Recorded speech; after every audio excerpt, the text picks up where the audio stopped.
and heard the sound of a nation warring going on. Boom shakalaka, ladies and gentlemen, brothers and sisters around the world. It is your chocolate Nubian soul brother, Chris Schul, aka the Esoteric Noetic, aka the Bitcoin MC. And damn, does it feel good right now. Ladies and gentlemen, I'm about to interview Adam Kokesh, my favorite libertarian, running for 2020, not president. We have him patiently waiting on the line. But before we get into that, I want to say thank you to everyone that checked out the last podcast I did with the doctor. And I'm referring to Dr. Craig Stephen Wright. Amazing guy, brilliant polymath. We got into the philosophy, the technology of Bitcoin, the economics of it, and we got some great feedback. Ladies and gentlemen, be sure to continue liking that video, sharing it. I think it's great to get the message in regards to what's really going on in the world of Bitcoin. I feel like unless, of course, you're in the Bitcoin Cash scene, you really don't understand what's going on with Bitcoin. I feel like that interview I did really got into some important issues. So be sure to spread the word. Before we get Adam Kokesh, I just want to tackle some business. First and foremost, ladies and gentlemen, the song that you would have heard during the intro, that is my song, We Can Do Better. I've entered that in the Artist Edition competition in the music division. This is the last week before they announce the winners within the different segments. So if you guys want to go and check out that track, I'll put the link in this video. If you go to the Art of Sedition website, you can check out the song. It's called We Can Do Better. I'll be releasing the actual track most likely next month or the month after on Spotify. And on a similar note, if you want to check out more of my music, if you really want to support this podcast, if you really like me, you like my chocolate smile, or you just want to say, hey, I appreciate what you're doing, be sure to check out my website, chrisschul.com. You can purchase my EP. I think it's a 4-track EP. There's a bonus track. You can purchase that via cryptocurrencies. If you're new to the whole world of Bitcoin or purchasing things via Bitcoin, great way to start. That's what I did initially on the Vin Armani website. I downloaded his audio book, Self-Ownership. Was the first thing I actually ever bought via Bitcoin. So if you guys want to support this entire industry, I mean, at the end of the day, Bitcoin is about commerce, right? Therefore, purchase something. Purchase my EP.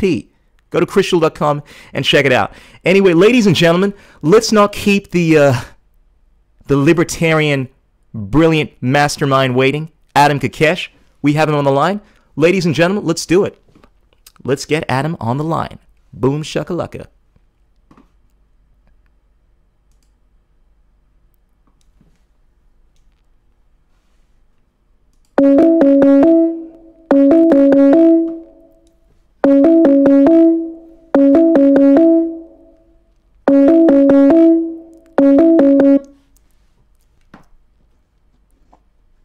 Adam Kokesh. Hello. How you doing, brother? Excellent. Yourself? I'm doing very well. Very excited, man. I've been following your work for a long time, and it is an absolute pleasure to have you on my humble podcast. What's happening in your world? What's been happening, Adam? You run into the government, any run into the government breaking into your house? What's happening in your crazy world? Oh, not since January. You got breaking into my house. My house on the road, my little RV campaign bus. But right now we're in New Orleans, Louisiana, getting ready for the Libertarian National Convention. Really exciting. We got a big event coming up on Sunday also, but this is a very important convention for the Libertarian Party. And, you know, what we've done just like the last 5 or 6 months has been going all over the country, getting people involved. And you know what?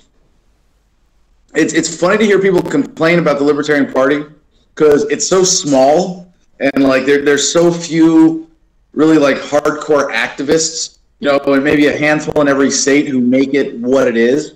And when people complain about it, it's like single complaint about the LP that couldn't be solved by the person complaining, showing up and doing something about it. Even if your complaint is, I didn't like Gary Johnson, I didn't like the nominee.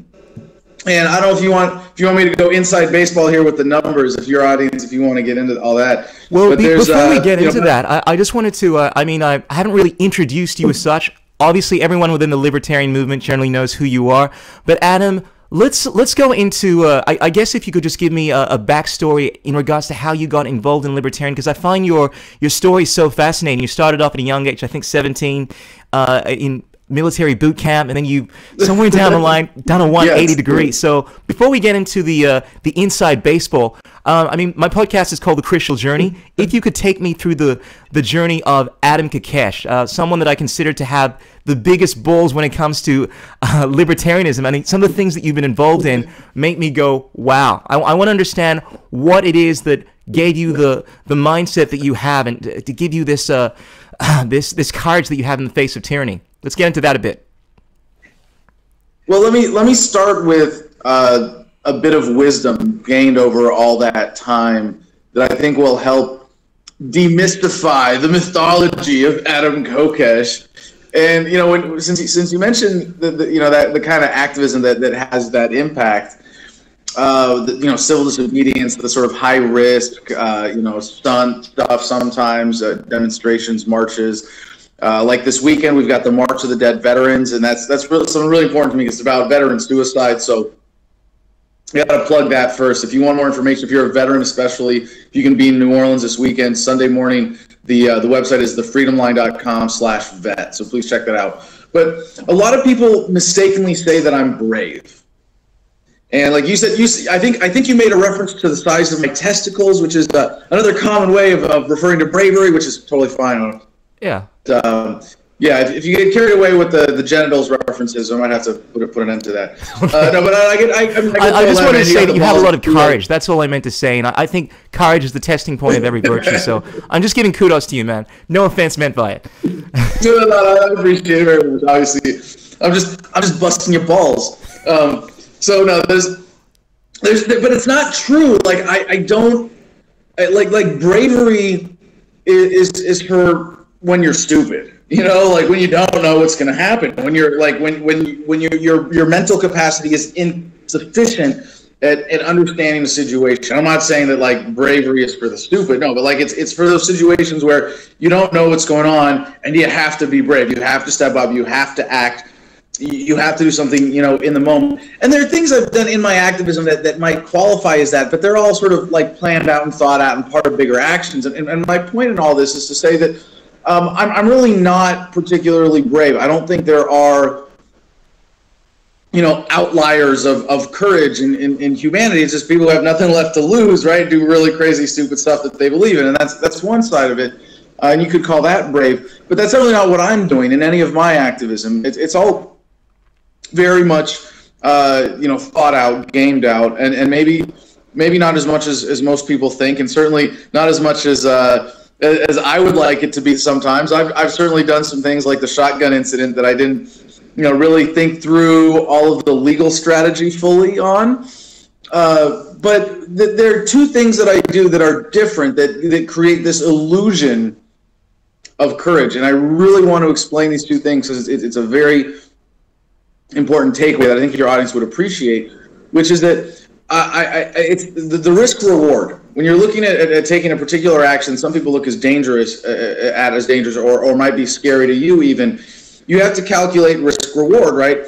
And so one of the things that I've done is figured out how to calculate the risk a little bit better. And partly being in the Marine Corps gave me a sense of that, when you're willing to say, well, this might kill me. Okay, well, let me assess that rationally now. I think most people, when they look at what I do in civil disobedience, say, oh my God, you might get arrested, you might go to jail for like a real serious period of time. Sure. I've never done any civil disobedience that I don't think that had, risk of more than like a decade of jail time, which is still, obviously that's a lot. I don't mean to demean anybody who's been in jail that long.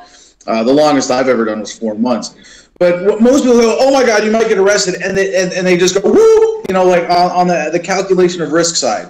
They just jam it up to the max and go, well, I don't know. No matter how much you tell me the reward could be, it's not going to be worth it because I could get arrested. And part of this is the government wants you to be afraid of getting arrested. Government wants you to live with that sense of fear so that they can control you and manipulate you. And they want there to be some kind of stigma around it. You know, they want you to feel like you're judged, like you're less of a person, you know, because authority says you're a bad guy and we send you to jail. You know, like they need that as part of it. I think a lot of people, when they face that risk, they go, oh my gosh, I might get arrested. And they can't really calculate what is that risk in any meaningful way to weigh it against the rewards. And the other thing is that I figured out in partly in my career, but also in just my messaging and how I, you know, want to have an impact for my own satisfaction, I calculate the rewards differently. And this is something that I do,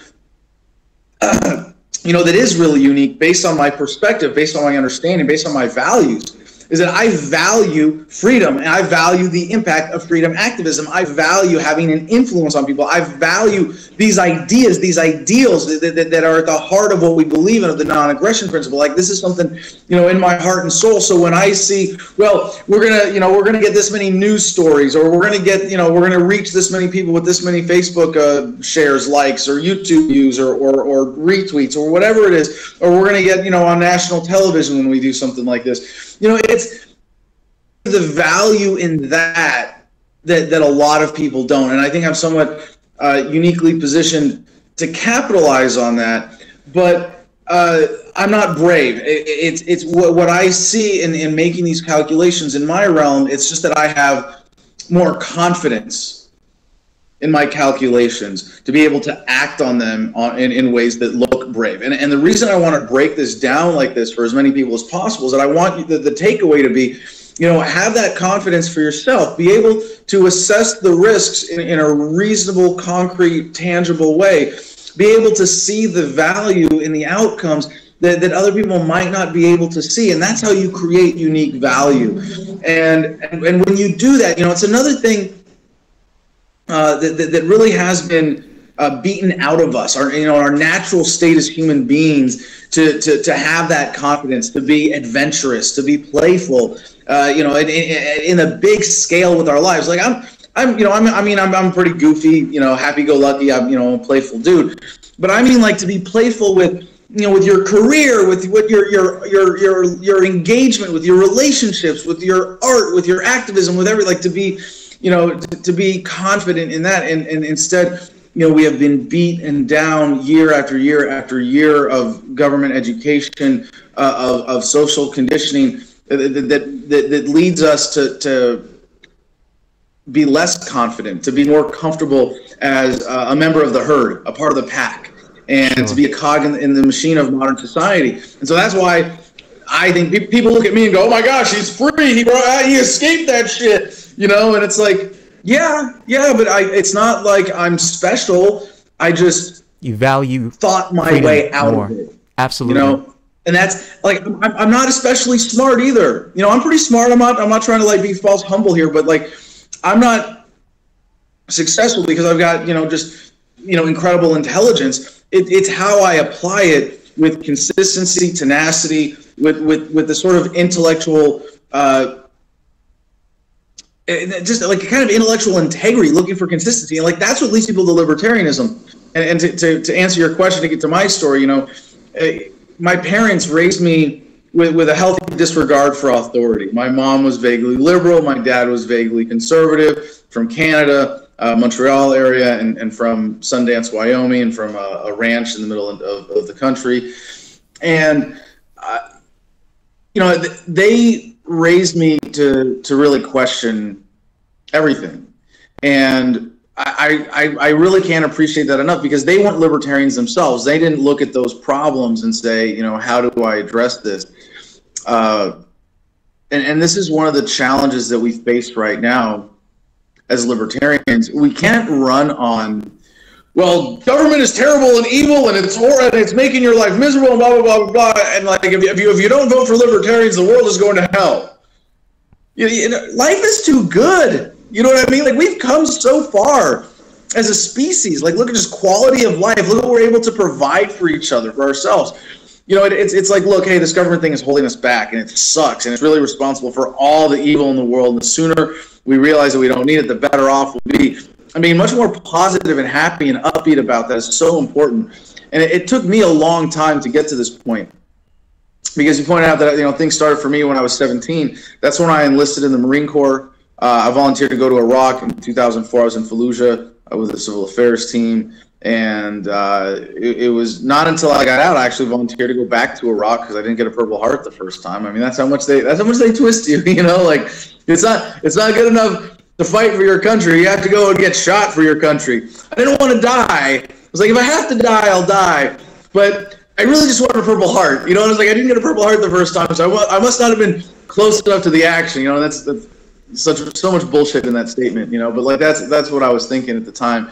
And I didn't deploy again. I got in trouble for bringing a pistol back the first time. And, you know, like I say, like I'm unique in my intellectual integrity. Like even there, not really. I was kind of driven into this particular, you know, train of thought by luck and circumstance. I was a libertarian in high school because I'm not going to be a Republican or Democrat. That's freaking lame, you know. But I didn't understand it. It took me 10 years from that to going to the Marine Corps, to getting out, to being active as a Ron Paul supporter.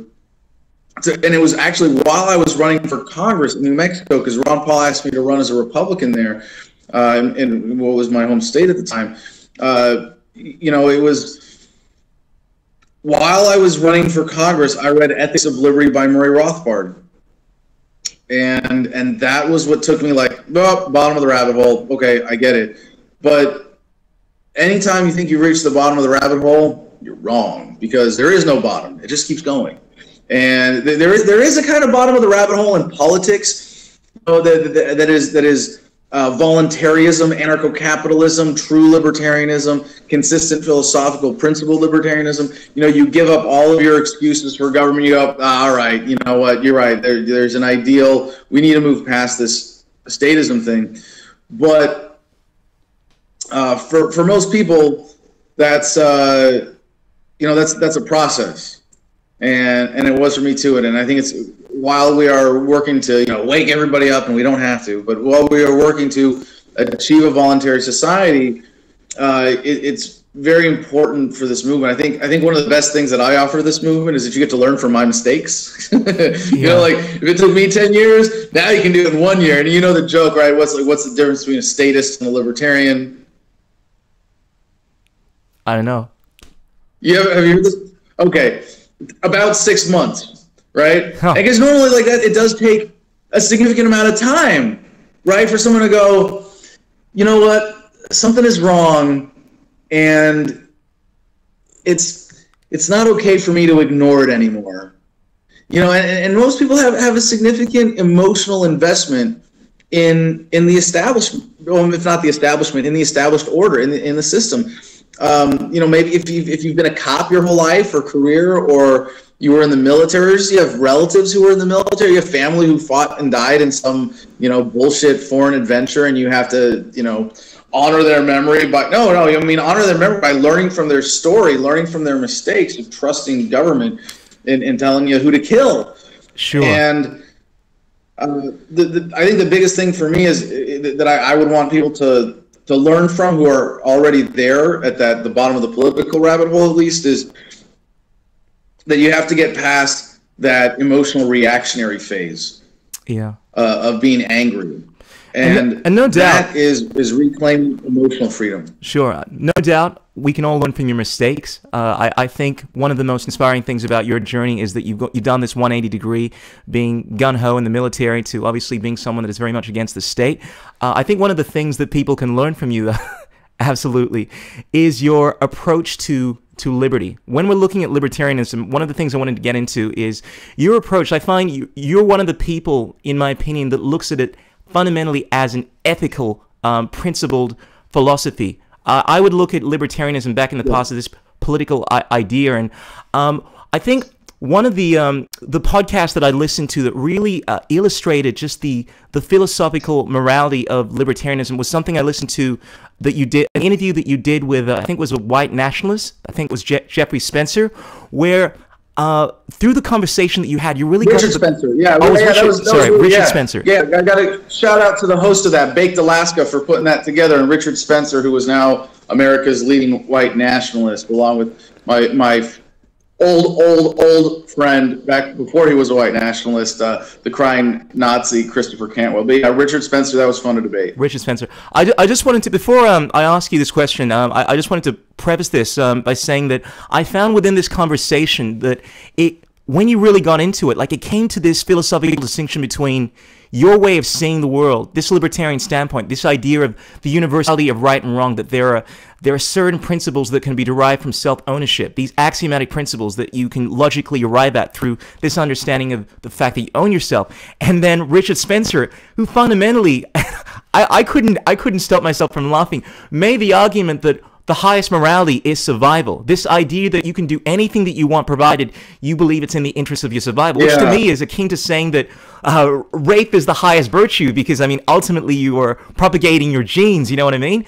And ultimately, to me, that's what it comes down to, the morality. So when it comes to libertarianism for you, can you express, I guess, in a short form, how you see the libertarian worldview for the viewers, like what you're, and how that shapes your political worldview? Well, I subscribe to a very precise and relatively narrow definition of libertarianism. And I want to be very, I guess, we got to define our terms first. So to be as broad and accepting, a libertarian is someone who believes in freedom, right? That, like, just in the meaning of the word itself, someone who believes in freedom.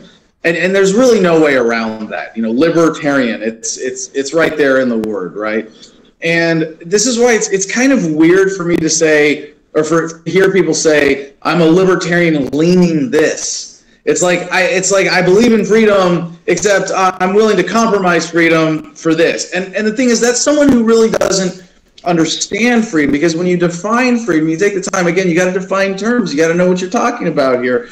Because we throw these words out and they are used against us. The machine, the government, the authorities, everybody who's trying to manipulate us use words with deliberately vague definitions in order to manipulate how people behave. And so, oh yeah, America, government, freedom, yeah, the military, and like it's a perversion of what is freedom. Because when you just stop and go, what is freedom? On an individual level, on a society level, it doesn't matter. But freedom is what you have when no one is forcing their will on you in any way. When you are able to exercise your right to self-ownership without any interference. And this is not, a set of political positions. Obviously, we're not talking about socially liberal, fiscally conservative. You can kind of see, if you apply the philosophy of nonviolence, because that's what this is. Not forcing your will on someone is not doing violence against them, respecting their person, their property, their space, those set of rights that go along with that. So when someone says, I'm a libertarian leaning this or that, it means that they don't really understand that these are ethical principles, that this is about universal morality. And so I don't have a problem with a lot of people calling themselves libertarian who don't really understand it. I think it's, that's how I became a libertarian, right? I mean, I started first as a big L libertarian. As in, I was just part of the party, and it was like, because I'm not going to be a Republican or Democrat. And it took me 10 years to really go to understanding this. And so the corollary to self-ownership as a philosophical axiom, the foundation for this understanding, is the non-aggression principle. This is the foundation of ethics. And something is wrong because it violates the self-ownership of another person. Right? Now, you can say right and wrong in lots of other senses, like, is this the right answer, the wrong answer? Did you do the right thing, the wrong thing, whatever? But when ethical, is it ethical or not? Moral line, right or wrong? If you don't violate someone else's rights, at least it's okay. We don't want to like positively endorse that and say that it's right necessarily, but it's not wrong. It doesn't violate these core ethical principles. And these core ethical principles are essential for human happiness. Like, you are not happy if someone is forcing their will on you, right? And so there's this ideal that is sort of capitalism. The definition of the word capitalism is fine, used and misapplied. Capitalism is an economic system based on ownership of the means of production. Now, where we go wrong is that we allow ourselves to be lied to and manipulated when we are told that the means of production are factories and widgets and companies and corporations and patents and intellectual property. And it's like, no, that's all bullshit. The individual human mind, the individual human being, this is the ultimate means of production. And the only legitimate metric of productiveness is not dollars or euros or even Bitcoin or widgets or automobiles or refrigerators. No, the ultimate measure of productivity, when you say the means of production, measure of productivity is human happiness and satisfaction. You know, we get that when we have this ideal state of harmony of the free market, of capitalism, of a market not of things just measured in dollars, but in everything of our time and attention and our love and our energy to be able to interact with our fellow human beings free of force, fraud, and coercion. So when you look at government and you go, gee, what is government? And I'm not looking at like the word, I'm looking at like the thing that we call government, the institution of society that governs us, the things that the things that have cut the world up into little pieces and claim to own all the land, those assholes. That's government, okay? And the thing is, when you ask people, and I go out and I do man on the street interviews, I ask people, do you support government, or what is government? And especially when you ask people, what is government?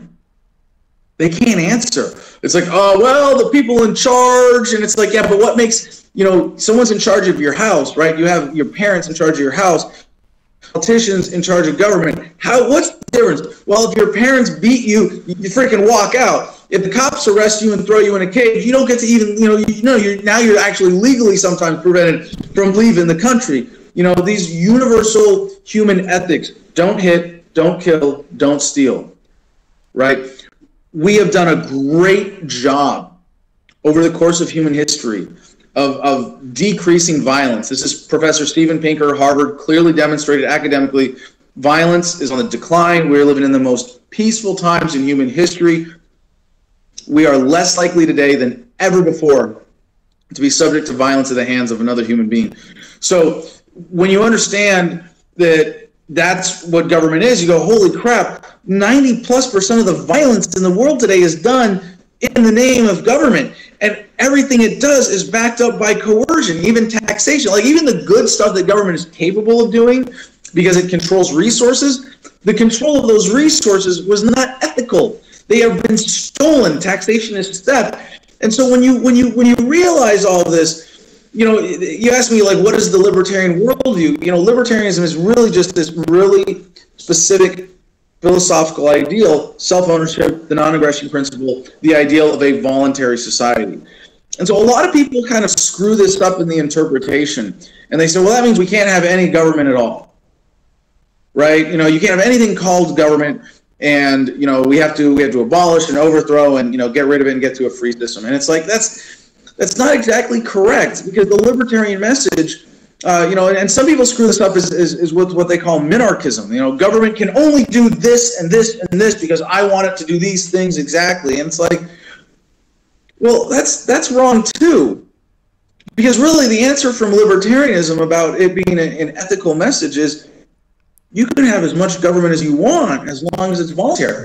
That's as long as you don't force it on everybody. Mm-hmm. So I start from the premise activism and how I look at making the world a better place, that every human being on earth has the right to decide what government they're going to live under, or if they want to live under none at all and be independent on their own property. And every human being has a right to homestead, to own land, to own a piece of the surface of this earth by virtue of claiming it for themselves. The fact that governments have sequestered everything and roped everything off, that is just one huge metric of the criminality of government, of denying us that fundamental human right to equitable access to natural resources, to own a piece of the earth. And what I've come to the conclusion of is how we move forward is not, we have to convince everybody to believe in our worldview, because that's bullshit. Like if our answer is, well, you got to get the average American to read a dozen books, it's not going to happen.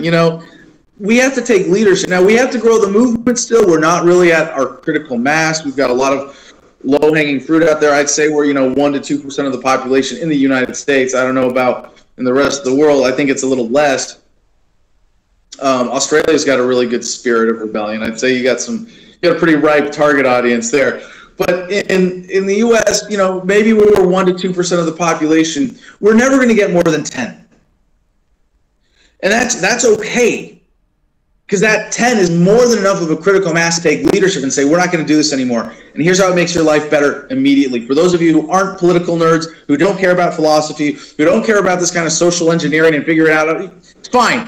Come out and vote once, and it might be the last federal election you ever have to vote in at all, because I'm running for president in 2020 on the platform of dissolving the federal government. And I cringe every time I say running for president, because while technically I am running for president, running for the Libertarian Party nomination, it's much more accurate to say that I'm running for not president. My platform is the peaceful, orderly, and responsible dissolution of the federal government. Of course, I resign on day one to become custodian of this institution declared bankrupt and of no authority. We immediately pardon everyone who's in federal prison for victimless crimes and proceed with a process that is laid out well in advance in this executive order, so people know exactly what they're voting for. And some agencies are localized to the states. Some are simply abolished, like the IRS, gone, and some are spun off as public trusts, like the VA. We give the VA to veterans, and the drug war, I guarantee you're not going to have 20 veteran suicides a day.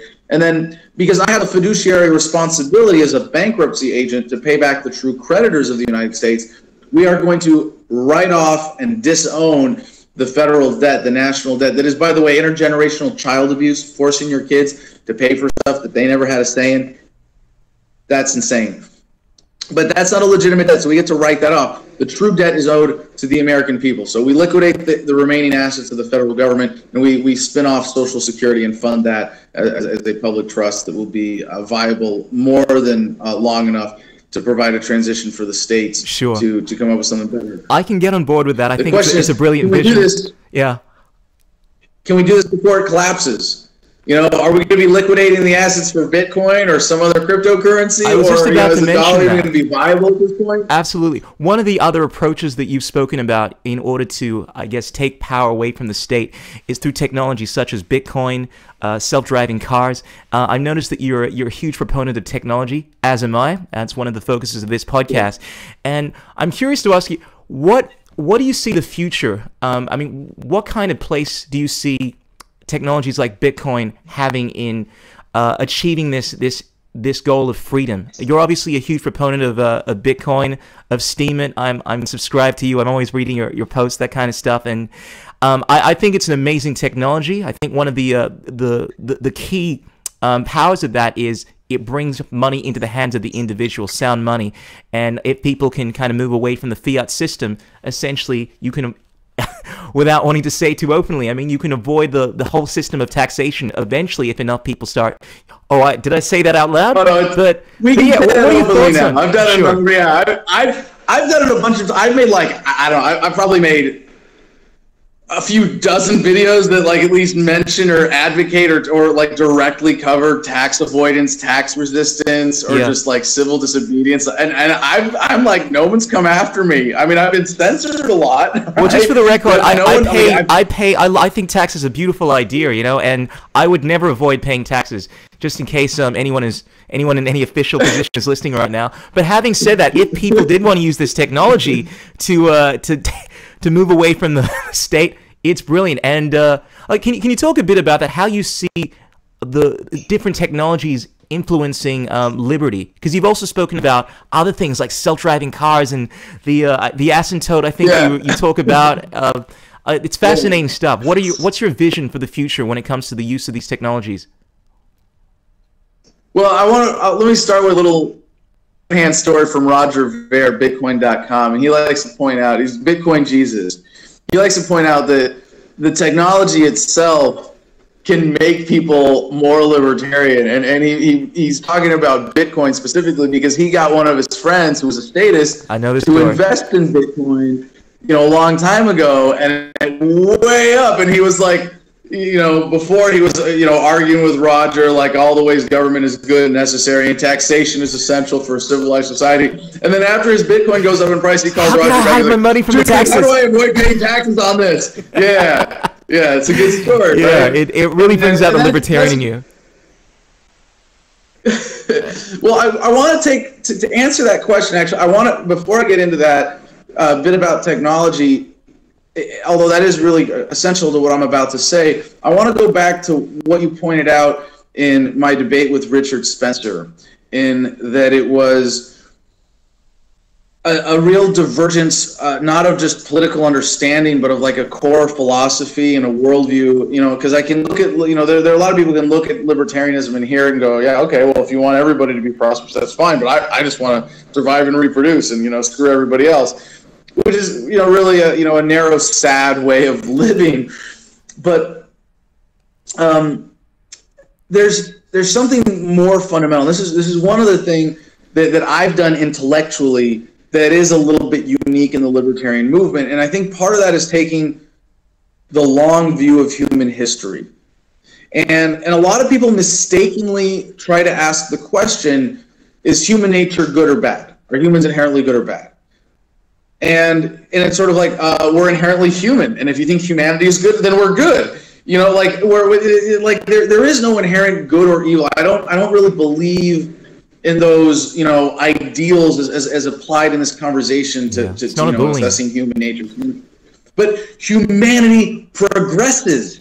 You know, we move forward. We have a beautiful life experience that gets better and better with every generation, every year, every month, every day, every hour, every minute, every second now.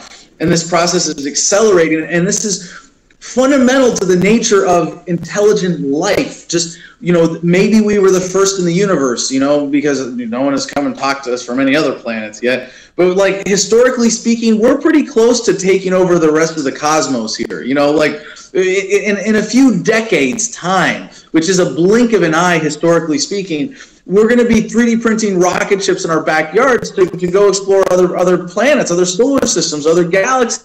That's like on the horizon for us, historically speaking. Technologically, that is right around the corner. And all of this combines to make government obsolete. You know, when I look at I see what I call the cluster of GETs, government ending technologies. And you mentioned self-driving cars, so I kind of have to point that out because most people have self-driving cars. What's the big deal with self-driving cars? Well, it's really simple. 42% of interactions with law enforcement in the United States happen at traffic stops. Well, you can't pull people over who aren't driving their own cars. Duh. Like, yeah, I'm sure there's going to be some public safety road racket for a while with the cops, but basically, sorry, that part of the racket just goes away, done. You know, and you mentioned Bitcoin, and it is so important. And I'm not, you know, like Bitcoin. I'm not committed to any one cryptocurrency. Yeah, sure. I think, you know, the market's going to decide. There's a lot of great innovations. You know, I'm a big fan of Steemit, STEEMIT, Steemit.com.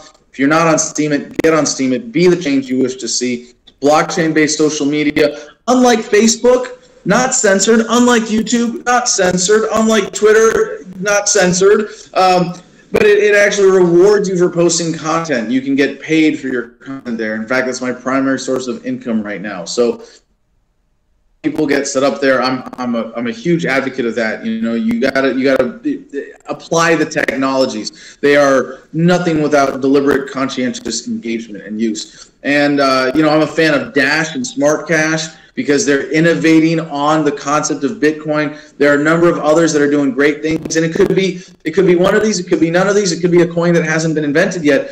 But the thing is that government, you know, has had this monopoly on the creation of money for so long. I mean, really, it's been a unique modern phenomenon of government to have this, you know, mass-produced paper fiat currency where they rip us off by printing more money. And it's sort of like they've been able to maintain this monopoly because they shut down the competition by violence. And I'm not just, you know, making shit up. You look at Werner von Nothaus. You look at the, you know, the Liberty Dollar. You know, you look at the, you know, all the people who have tried to make their own currency, challenging the U.S. government, and they've largely failed because they were able to arrest someone at some central facility. And now with Bitcoin, it's like, sorry, decentralized. Everybody's got a piece of it now, and you can't stop it. And since that cat is out of the bag, they really can't put it away. obsolete. That's a huge underpinning to the government racket. The whole fractional reserve banking system that keeps the pyramid of power in place today. All of that's going away, and it's accelerating. It's exponential. That's the best part, And you can go through the cliches and say, 100 years ago, poor man walked, rich man had a Model T, and now, well, poor man's got a Honda Civic while the rich man drives a Porsche, but everybody's driving. The communications technology that Bill Clinton had at the start of his presidency in 1993, the average bushman in sub-Saharan Africa could get it with a cell phone by the time he left office 8 years later in 2001. This is just the way that this technology is accelerating is incredible because it accelerates the distribution. And then when the smartphone was invented, boom, overnight, everywhere there were dumb phones, there were smartphones. It was like in a month. It was like a distribution process. Boom, and they were all over the planet. We now have these incredible devices where you have the internet, the truth button, the entire wealth of human information in your hands, in your pocket, like at all times. It's incredible. And like printing press, for example, by contrast, right? Major technological innovation, but it's still taken hundreds of years, and we're not quite there yet, where books are more or less an ubiquitous part of the human experience. Everybody has as many books as they want, and now you have a cell phone. Who cares about books? You can read whatever you want online, or Kindle, or ebook, whatever it is. And there's one other element to this, and this is you want to hear about, like, this is the Kokesh worldview. Okay. What I bring. To this, I think that gives me a little bit unique perspective, and something that I think a lot of people in the movement would do well to consider in these intersections with government and technology. But there's one other really big one, and that's longevity, individual life extension technologies. We are coming to the point of what Dr. Aubrey de Grey describes as longevity escape velocity. And if you make it to the point where life expectancy is just going up more than 1 year per year, congratulations, you made it. You will not die of old age unless you choose to. And the way I like to say it now is that if you're young and healthy, if you've got 10 years at least of good time left on your little meat sack before it falls apart, you probably made it. You just imagine how much more advanced is medical technology going to be in just 10 years. And this isn't like, you're not going to be immortal, but you're not going to die of old age unless you choose to. It's interesting you mentioned 10 years because Ray Kurzweil, he's a... What's that? There's a guy called Ray Kurzweil. He's like the master technologist. He's a huge proponent of the technological singularity. And I think the date that he's actually picked for the point at which we see this explosion, obviously, I think this is what you make reference to with the asymptote, like this exponential growth of technology. Yeah. But he sets the time period of 2029. Now, some people have said that kind of corresponds with him kind of wanting to pick a date where he feels he's going to be alive. But according to his mathematics, he sees this as being the point about almost 10 years from now, to 2029, to be the point at which we're going to see such rapid increase in technology that you're not going to be able to keep up to date with it. You're going to be seeing changes take place within days, and it's definitely fascinating times, and it definitely opens up a lot of questions. Like one of the themes that I wanted to get into, a little tangential, but one of the technologies that I think will revolutionize things are artificial intelligence. And I've been watching this TV show called Westworld lately, and some of the thoughts that I've had from this have been like, powerful. Like the idea of, one, artificial intelligence. I mean, the effect that that's going to have on our society is going to be huge. But the other question, the libertarian question that comes to mind is the question of sentience. And I mean, if we do have something that has awareness, I've heard some of the perspectives from some libertarianish-minded people, and some of them have this idea of artificial intelligence, because it's something that we created, regardless of how intelligent it is, it shouldn't be extended the same rights. And one of the things I love about your work is you talk about the consistency. I mean, you look at things from a very consistent basis, and I'm curious to hear what your thoughts are in regards to artificial intelligence, in regards to their sovereignty, and to kind of fork off from that question. I know that you're also a fan. I mean, you speak about animals in a very beautiful way. I know that you have a lot of respect for animals and their rights. I definitely come from that mindset. I'm very animal rights oriented.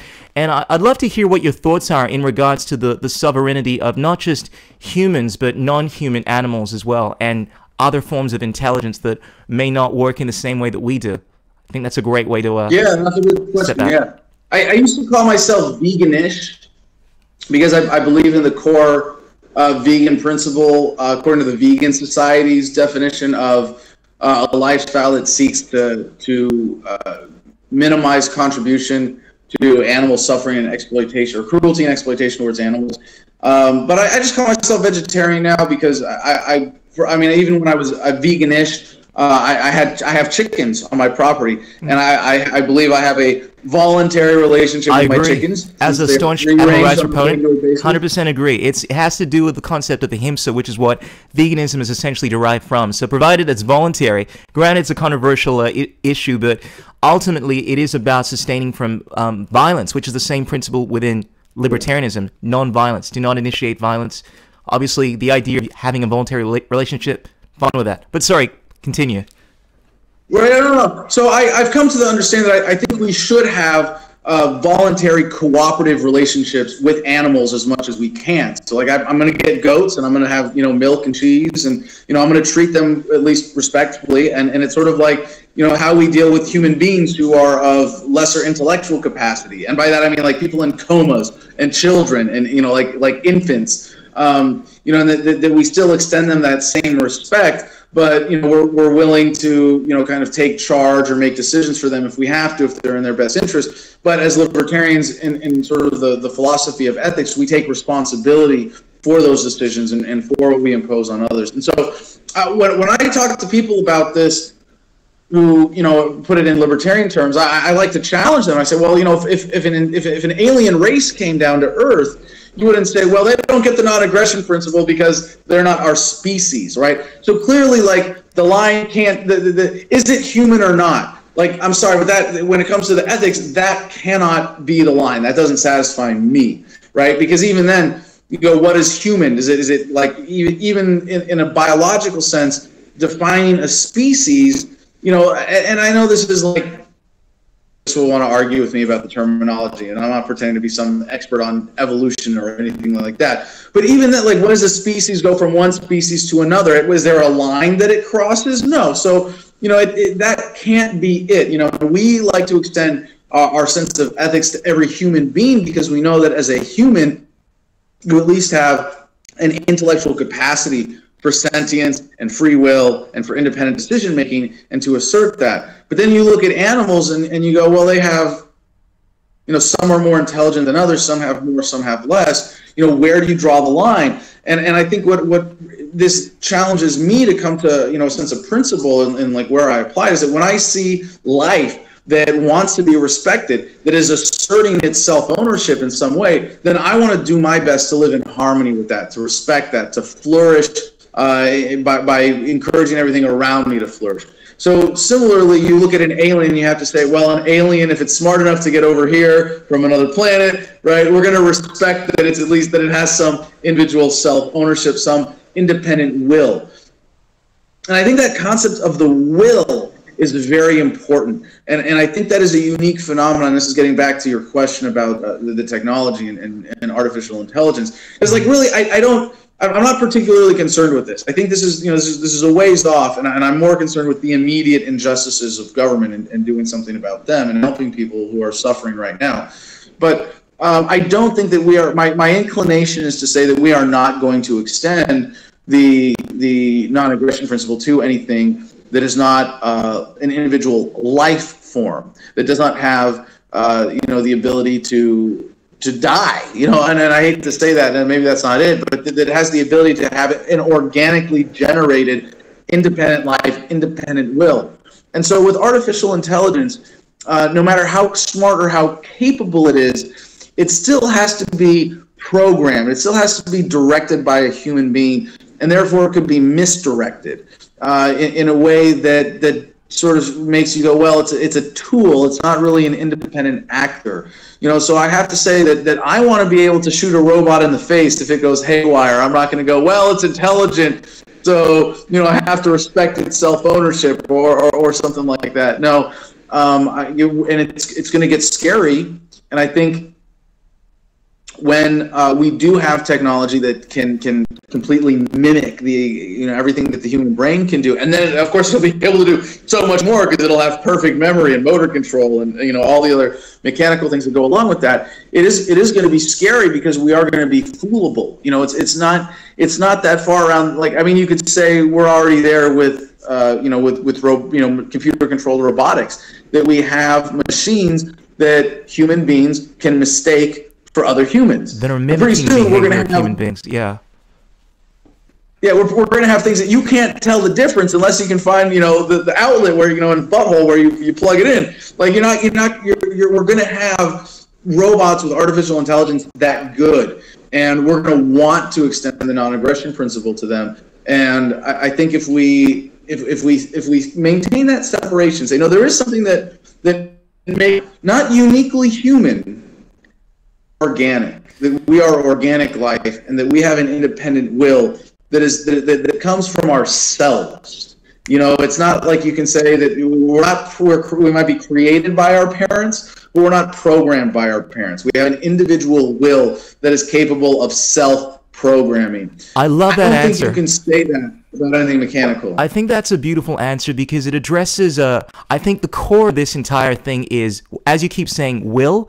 And there's a concept that I find very unsettling that is spoken about in the libertarian idea. Now, I feel like this ties into this conversation, but the whole idea of determinism, I mean, the mindset that I have, I don't know if you're an atheist, if you're a spiritual person, whatnot, but when I look at the core of libertarianism, I think about the idea of choice, of free will. I mean, it's based off of voluntary interaction, people having the ability to make decisions, conscious decisions on what they want to do. If we take that away and we say that everyone is simply a product of their circumstances, there is no free will. Everything is just atoms, protons, and neutrons just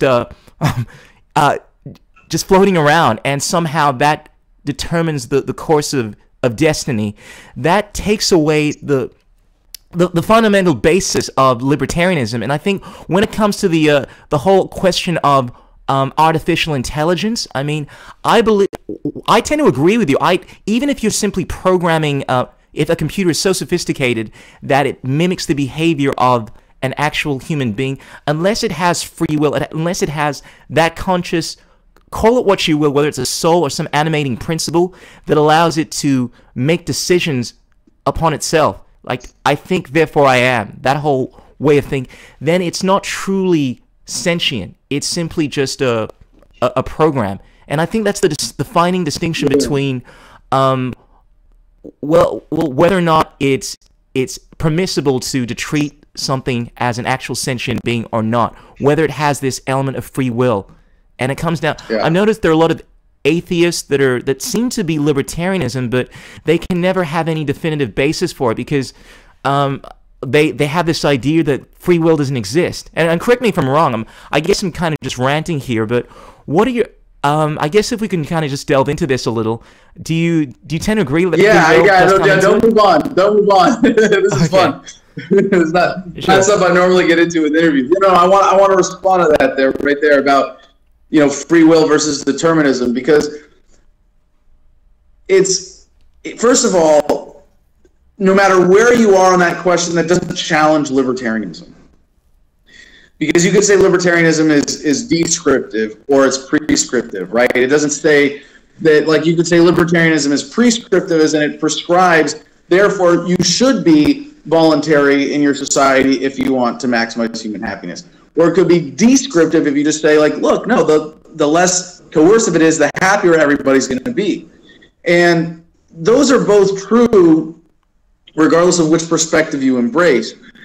With free will versus determinism, even if everything is determined, and like I look at this and it's really hard to refute the core, scientific principle of determinism, that like if you knew where every atom and every molecule was going at the exact speed and location, you could predict everything that's going to happen in the universe, right?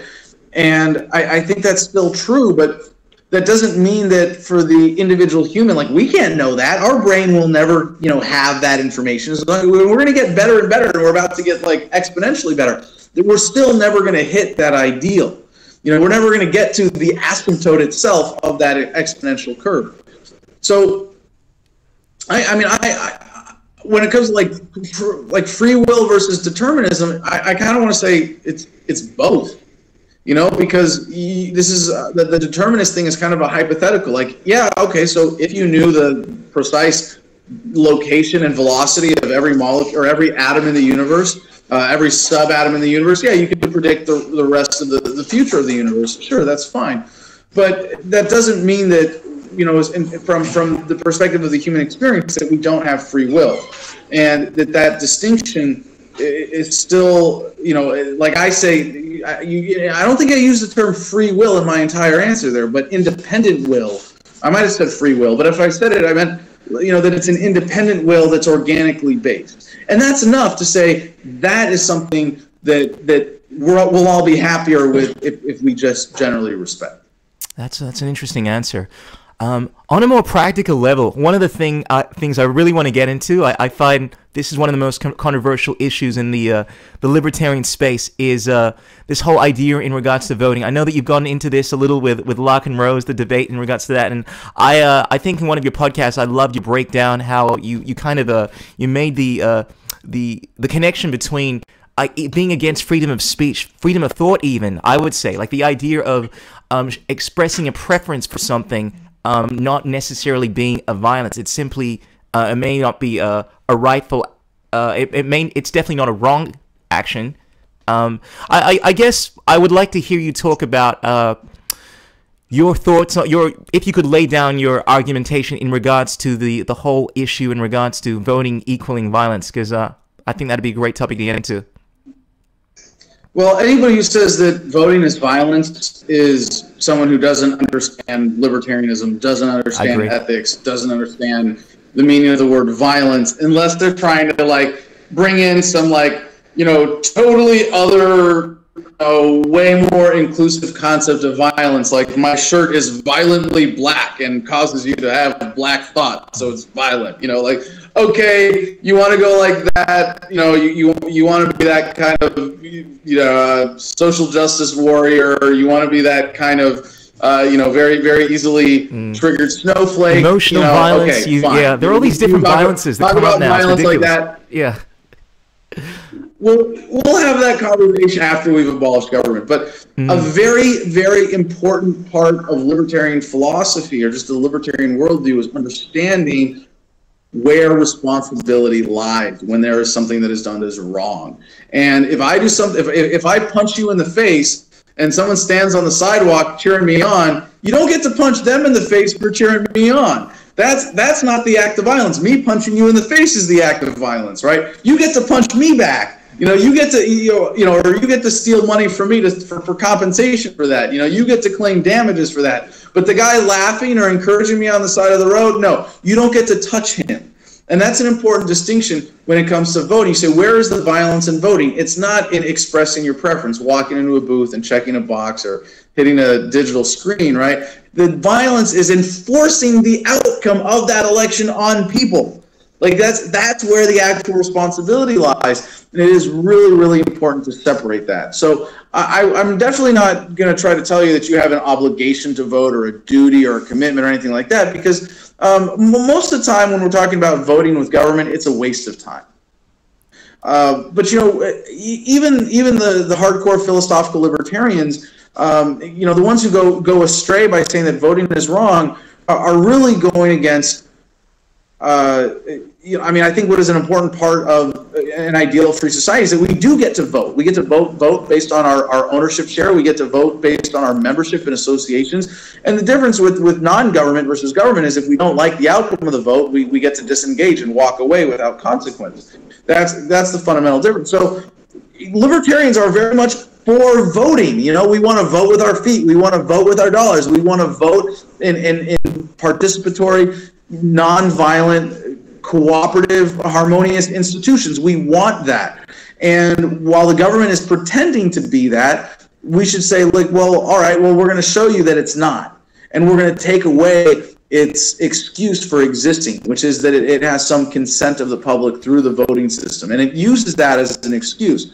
So just to be clear, it's what makes government government, what makes it possible is the enforcement class. That is cops and soldiers who are willing to do violence against peaceful people because politicians told them to. Now, why do they do that? Well, partly because they're getting paid. You know, we take away the government money racket altogether with cryptocurrency. We don't have to worry about that anymore. But even with that in place, how do we take this away from them? How do we say, look, no, just because a politician tells you, it doesn't make it okay. Well, we do have the power through voting to withdraw our consent from the system.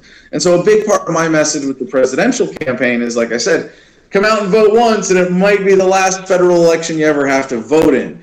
I think when we present as libertarian activists opportunities for real change, what we have now as democracy serves as a bad and imperfect leash on government power, and we drag it along to public opinion. In order for it to maintain its credibility, it has to maintain that connection to the people at this point where we are in history. We don't have kings running around saying, well, God said I pulled the sword out of the stone, so screw you, I'm in charge and I own you and everything in my domain. No, governments have to have a little more thoughtful consent from the public in order to be allowed to exist in this day and age. So we take that away from them. It's not that complicated. And if you look at marijuana legalization in the United States, it's the greatest example where people coming out and voting have had a major impact reducing the coercive and violent effect of government. So, you know, let's pull that leash really hard one more time,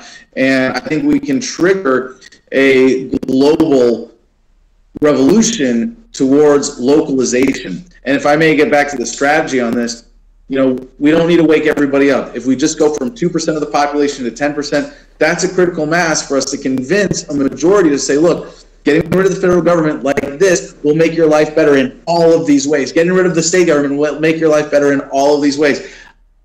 You don't care about philosophy? That's cool. Let me meet you where you're at and show you how this practically improves your life. I think this is incumbent upon us as activists, as libertarians, as political activists, just instead of saying like, hey, as leaders, right? As leaders, we want to lead something, you know, and even if it's, because we don't want to tell anybody what to do. That's like, it's really something I think the libertarian movement grapples with. You know, we're not authoritarian personalities. We don't like telling other people what to do. But leadership is a market service. You know, I didn't design the cut of this shirt. You know, I let someone else do this for me. I'm a follower when it comes to fashion. Okay, you know, like I don't have a problem with that. Similarly, as libertarians, you know, we can take leadership and say, look, this is how we move humanity forward. We can localize government. We're going to make everybody's life better. We're going to make it easy for you. Come out and vote. We'll take care of the administrative process, and this is how your life is going to be better as a result of that. That's much easier than getting people to read a pile of books. Well said, Adam. Brilliant explanation. Adam, we're winding down. I think we've gone over the 1 hour mark, but I just wanted to shoot just a few quick questions at you, just a few short answers. Some of these questions were suggested to me by some friends. Hey, I don't have any short answers. I don't know if you realize that yet, but okay. Well, that's what I like about you. You like to give long, verbose answers like a politician, but they actually stick to the question, unlike a lot of politicians, you know, not these convoluted answers. All right, so, okay, first and foremost, these are some just fun, lighthearted questions here. What movie did you watch that conveyed the most truth about the world? Perhaps a libertarian worldview. Are there any movies that come to mind that you think had a very powerful message? No. I mean, I'm kind of, on the spot here. I mean, I'm boycotting Hollywood currently. I don't pay for movies. If I have to see a movie, because like I have to see it, like I'll download it. But I watch more documentaries and you know, YouTube videos and videos on DTube that are educational. So I think movies can be educational. Jeez. I think there's sometimes a powerful idea that's expressed in a narrative form. I don't know. It's hard to think about your childhood. Yeah. Porn is educational, right? A porno movie about liberty, that'd be interesting. Make love, not war. No, I don't know, when I was growing up, my favorite movie by far was Reservoir Dogs, which is a really gruesome, violent, horrible movie that I haven't watched in like Gangster 20 movie, years. I guess governments behave a bit like gangs, right? The movie's about gangsters, right? Yeah. Well, there was Full Metal Jacket, made me want to join the Marine Corps, even though it was supposed to be an anti-war movie. Well, they're good, particularly the first one, I think, because you can kind of see how gangs operate. You can see the connection between how the government operates. You know, it's kind of like, pay us this money so that we can protect you. Yeah. You know, and if you don't, well, yeah, absolutely. Yeah. So that's fair enough. Just a couple more questions here. What superhero do you think most? Yeah, I told you I couldn't give you a short answer, but okay, all right. No, that was a short answer. What superhero do you think most resembles you? What superhero do you think? What superhero are you likened to, in your mind? I like Wolverine. Wolverine. I like that. I was a big fan of Wolverine growing up. I like, you know, maybe it was part of the Marine Corps attitude of being, you know, undefeatable, being able to regenerate. But I think in my political career as well, just being like, you can say it fearless. I know you don't like to say the whole courage thing, you know, but I think to me, courage is doing that which you are afraid to do. Now, granted, you may not be scared because you've looked at this. You've had a look at you have a value system where you see this as being a necessary thing. But I think you definitely strike me as someone that does things that are challenging that a lot of people would not want to do because they don't want to be challenged, or they don't want to face the potential consequences. So I know you're not going to submit to the whole "I'm a courageous person" thing, but I can see the attraction to Wolverine based off of the way that I look at you. Well, okay, so I'll mix in, and you got to throw in Deadpool and the Tick. So okay. Wolverine, Deadpool, and the Tick somewhere, yeah. Okay, and final question, a bit more of a serious question here. Now, I was someone that got involved in something known as the Zeitgeist Movement. You know, back in the day, I was taken up by I was very influenced by the first documentary and the second one, Addendum, and it's basically the way that I look at it, a technological approach to addressing many of the issues that we face through a resource-based economy. Now, granted, it does seem to have some social elements, but the fact that it is voluntary, the idea is that by changing the environment, changing how people look at the world, if enough people want to live in a society like that where everyone could have enough to get by, it's viable, you know, using artificial intelligence to distribute the resources. Now, I don't know whether or not this is viable. It's a bit of a utopian view of the world, but what are your thoughts? Because I think I've heard you speak about the Zeitgeist Movement in interviews before. What are your thoughts on the viability of something like a resource-based economy? Well, do we have another hour? I don't think we do, but yeah, well, give us. I have time if you have time, but let's see if we can get into that. Well, if you want to say one movie that had a lot of influence, definitely the Zeitgeist one was up there, and that was a big part of informing my activism in my early years. And the Zeitgeist people have, you know, some really important things very powerfully right. And a lot of people in the Zeitgeist movement say, I'm a firster as opposed to a seconder, you know, where they're not really subscribing to the particular solutions put forth by Peter Joseph, but they definitely see the problems and agree on that and the possibilities for what we're capable of. Mm-hmm. This idea of a resource-based economy is a really beautiful application of some of the technologies that are coming, but it also makes some incorrect economic assumptions about central planning. Mm-hmm. And one of them is sort of in the term itself, post-scarcity economy that they use a lot. And now I think there's a really important point behind that, because the post-scarcity economy is impossible. There's no such thing. You will always have scarcity. This is one of the sort of laws of economics. You can have a profusion of wealth, which is what we're coming to. You know, again, the value of 1 hour of human labor being worth more than it ever has because of technology, our ability to meet human needs. We're about to be able to provide for the whole planet many, many times over: food, clothing, water, shelter, energy, information, personal electronics, you know, all of these things, that we're going to have more than enough for what every individual on this earth could possibly want.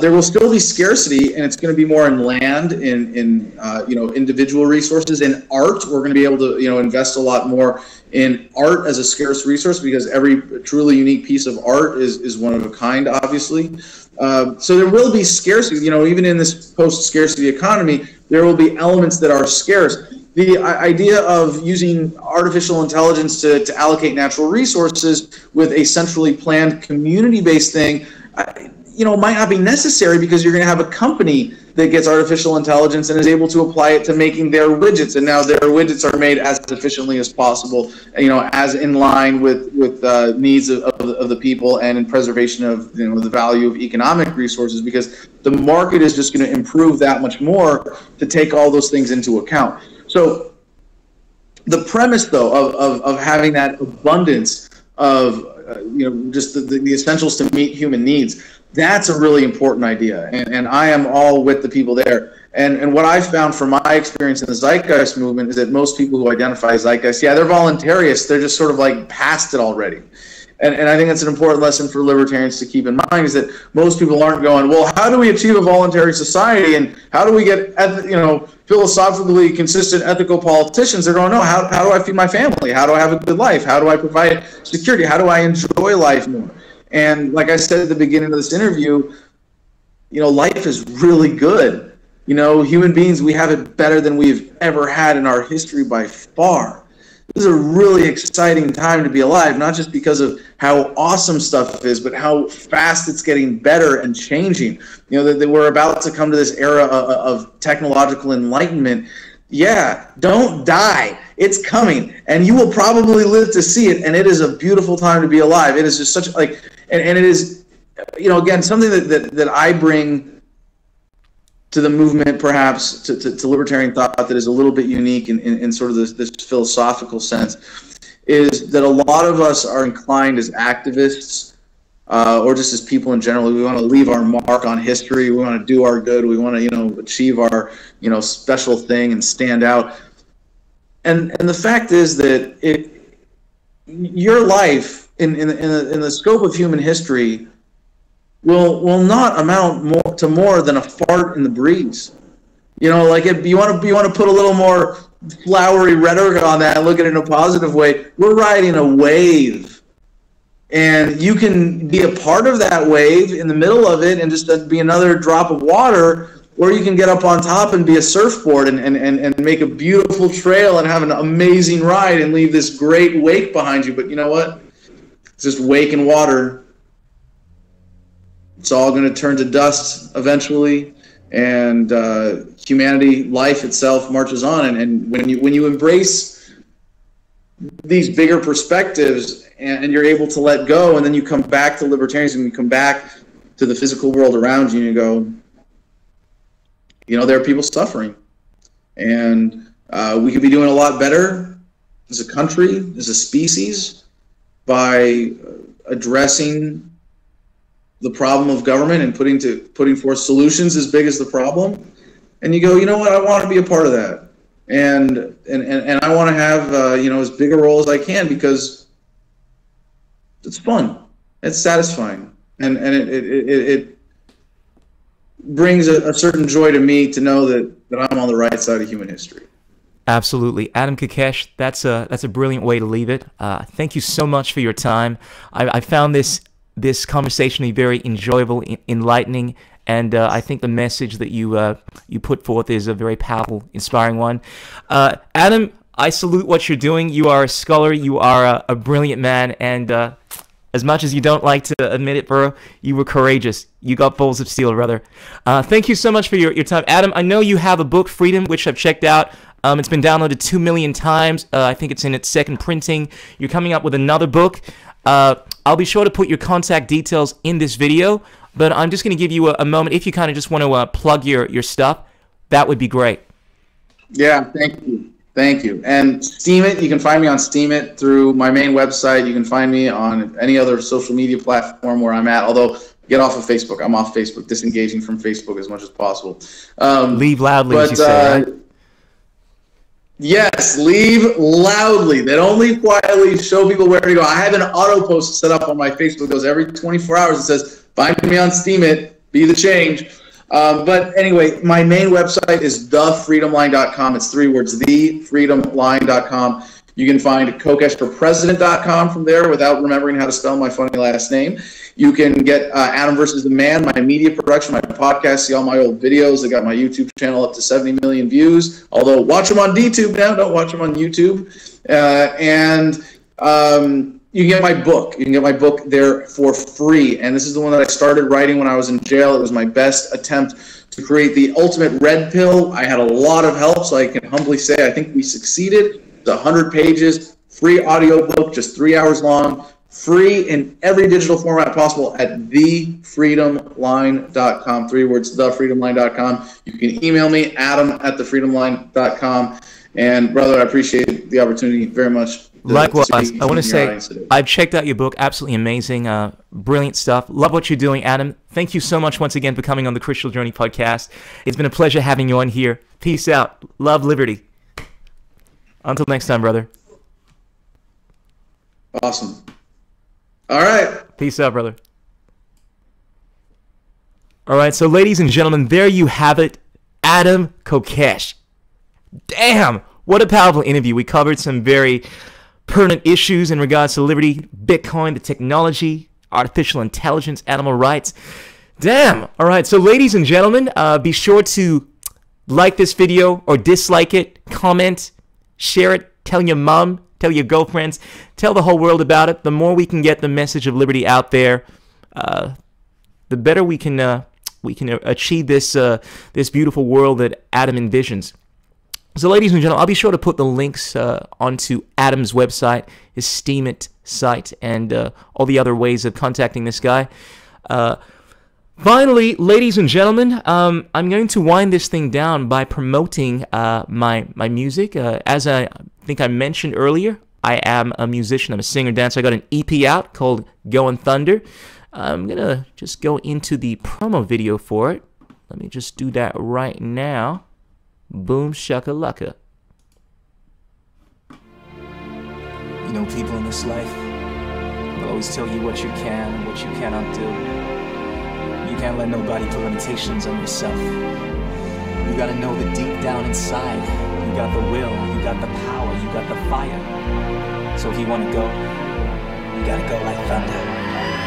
Without the beats you on the motion, bring home the rain needle introduction. Have a moment, ponder on that weakness, rise above it, keep working on that game, son. I'm about to school you and I thunder. I'm a ring the groove, you know I got. Oh yeah, that's what I'm talking about, ladies and gentlemen. Goin' Thunder, my EP. You can check that out on the website. That's chrisshul.com. Links will be on this video. But ladies and gentlemen, if you want to purchase that, buy cryptocurrencies and support what I do, would be greatly appreciated. It's $10 at the moment.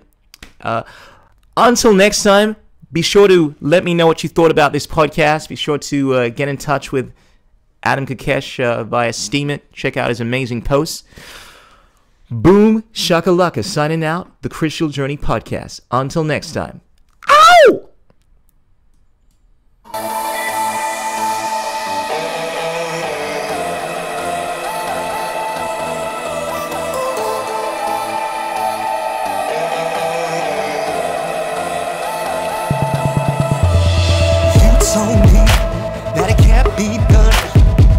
The battle was over before the game was done. Now if you think that I'm gonna let you run my body, my heart, and my mind, then you better listen, son. Oh, you think you're invaluable, you act like an eagle.